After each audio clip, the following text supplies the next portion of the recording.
Thanks for stopping by. You can see I'm in a full page display of something called upcoming events. This particular page is generated with a CalendarSnack, and it has a stock decorator, if you will, that allows you to decorate any data that's in our S3 Dynamo buckets. And I was going to show you that right now just for fun. So if you kind of look at all the data we've loaded in, this is it here for NFL 24-25, and this is the upcoming games right here.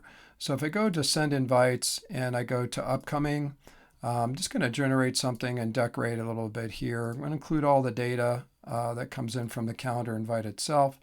All this data here you can decorate or add to this upcoming web page. And when I click the button here, you'll see that the data comes up in essentially is resident in a URL you can share. And when you share that URL, you can basically have some fun with it, as I will here. You can just click this button, and if it's displayed accordingly for your brand or your website, people just come in and click and get a calendar invite for the particular games they want to go to. And that's the end of the demo. Thanks for stopping by.